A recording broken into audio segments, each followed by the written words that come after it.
Who knows what biofeedback is, by the way? And neurofeedback? Amazing. I want to start by showing you a video. This was done by National Geographic. Say a picture is worth 1,000 words, video is worth 1,000,000. My fears This was, oh, I'm sorry, apologies. This was actually a patient who came in, and when they made the documentary, they said to us, look, you know, we're going to videotape every second that you're with this patient, which is, you know, most shrinks work behind closed doors, so to a video camera and a sound boom in my face, in my office, was unusual. Fortunately it worked. So I want to take you guys through this. I can pause with, if you have any questions. And I would say almost 8-9 years ago. I think the first time I started to feel a sense of fear about flying was when I watched the movie Alive. People who have phobias about flying, very often it's the only phobia they have. But very often it's not. Very often the fear of flying is really the fear of being closed in or claustrophobic. I mean, it was cool. When I was a kid, I went to Italy when I was 12 years old. There was no fears. And then once I became a teenager and kind of understood, you know, as you get older, you realize, you know, how precious life is and how quickly it could be taken away. And that's when it really kind of set in for me. It's completely non-related to intelligence. Anybody who ever says to a phobia patient, you're such a smart person, how can you think the plane's going to go down when you know all the statistics, isn't revealing much insight into human nature. I would physically feel like I had no control and I didn't know how to make myself feel safe. I would define it as a phobia when it becomes disabling and disruptive to your own life or the people around you. Virtual reality is really giving patients a sense of experiencing the phobia situation. Now, there's different ways to do it.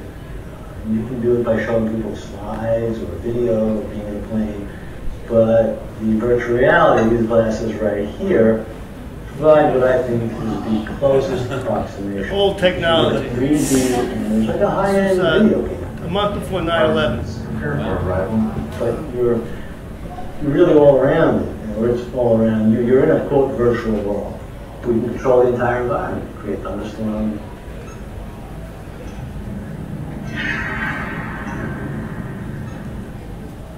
And that beeping is to monitor her breathing, by the way. Gave her an anchor. I'll discuss that in a second.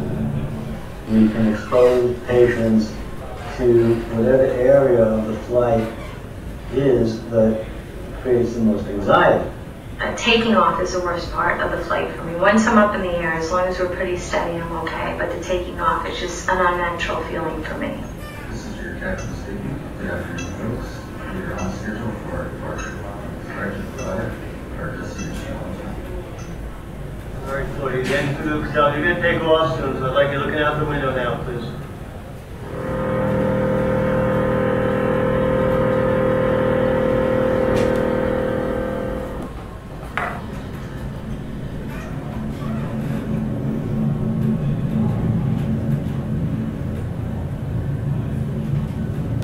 I want to pause this 1 second. We found a very important part. That buzzing sound that you heard when the plane took off was actually called the butt kicker. It vibrates, and we found, you know, so much stuff in VR is video. We found that the audio was really important for flying, and what was even more important was the shaking of the plane. So, anybody familiar with the butt kicker? It's a gaming device. Pretty damn good. To give you an example, you know, you go to a Sony IMAX theater with the seat vibrates, that's 90 watts. The butt kicker is 1100. So besides being amazingly powerful, it's amazingly sensitive. And you can, when I've taken shots of my car, you can actually feel the transmission changing as I shift gears, you know, the manual transmission. It's that good. And I think that has a lot to do with how immersed these patients become, which is really the key to this stuff. And that's why it works. One more thing, anybody remember that movie Clockwork Orange? That that was actually early virtual reality. Same concept that we use, except we don't use aversive conditioning, we use positive reinforcement. Otherwise, it's identical.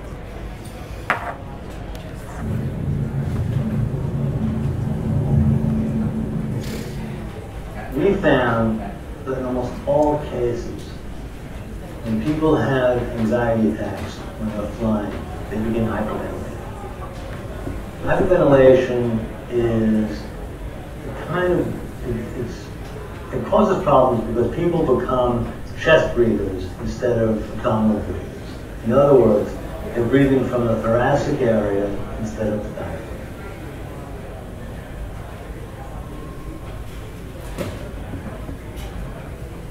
Our high success rate in treating fear of flying in virtual reality is augmented by the biofeedback, which teaches people to generate a state called respiratory sinus originating.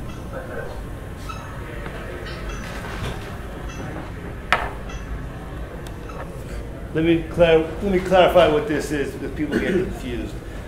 When you breathe from the belly or the diaphragm, after a couple of minutes, if you strap an EKG onto the average person, something amazing happens.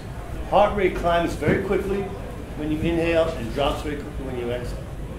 Critical factor, though, is how big a swing you get. Each person, somewhere between 5 and 7 breaths per minute, has an optimal swing rate. That swing rate is, if your resting pulse is 70, you inhale to 82, and then you drop it to 60 when you exhale. That's a 22-point swing. So let's say you get that at 5 3/4 breaths per minute. We're looking for the sweet spot. At 6.5 breaths a minute, in the same person, you might get a 34-point swing. The bigger the swing, the bigger the suppression of anxiety.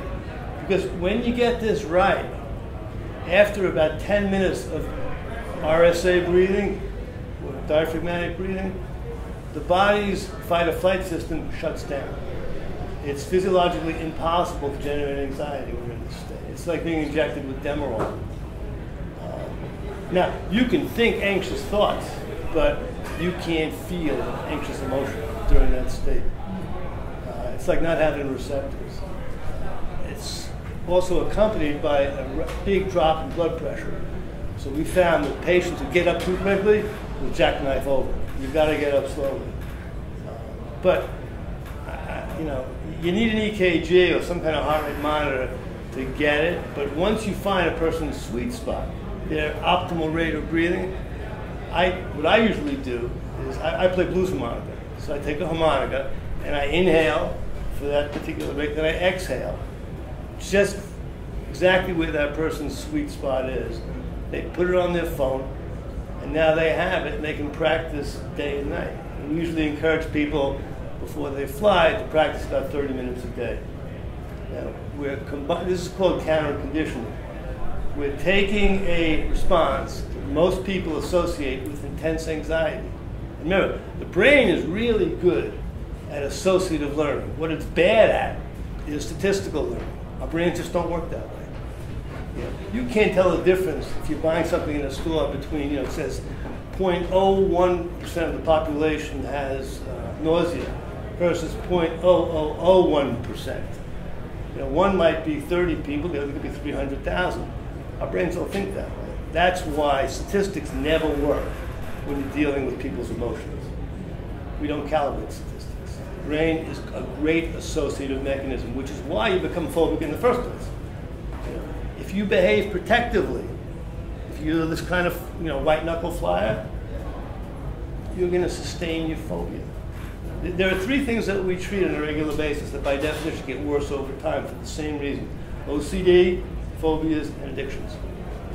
All for the same reason. People, if you behave protectively, the message to the brain is, you know what, if I'm acting this way, this thing is dangerous. That's why we tell patients when they first begin to fly, it's really important at a muscle-skeletal level that you act like a relaxed person. Imagine you're in a movie. It doesn't matter how nervous your belly feels. At a muscle-skeletal level, the message to your brain is, if I'm acting this way, everything's okay. And it remembers.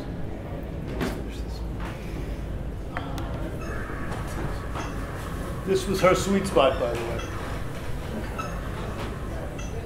It's not something we're neurologically wired or inclined to do, to dominantly breathe.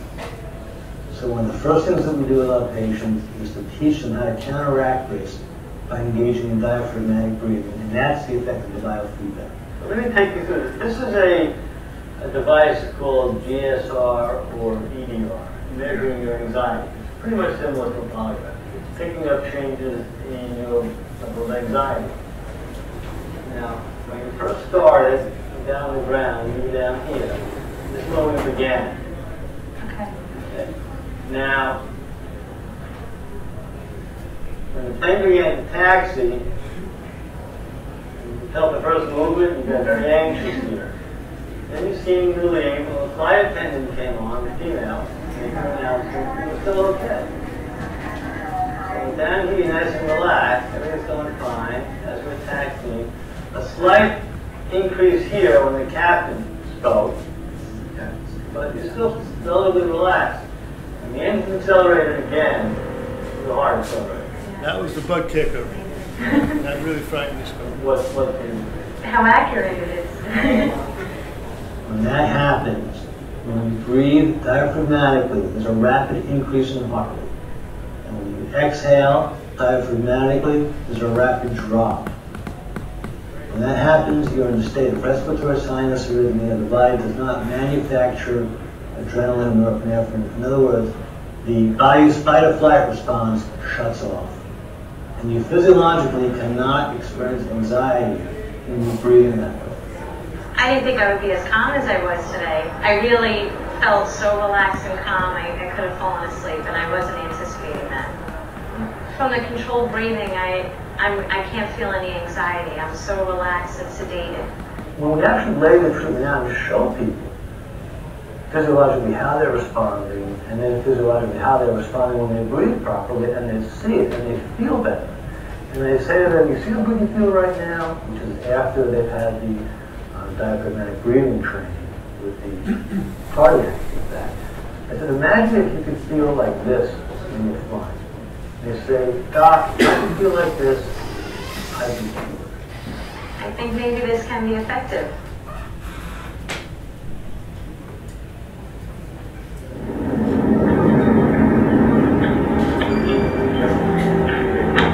Ladies and gentlemen, U.S. Shuttle, welcome to Washington. The local time is 11 o'clock. Please remain seated with your seatbelt fastened. So essentially, you have the strategy now. In any situation, you can use the rest of your life to calm yourself down. What'd you tell him? I told him that I was okay. I can't believe it. I'm like shocked. Wait, what? What's going through your mind? I just can't believe that I went on a plane, that I flew, that I was safe, that I feel okay, and I feel happy. I'm proud of myself, and I got my airplane thing to prove it, so I'm ready to go back.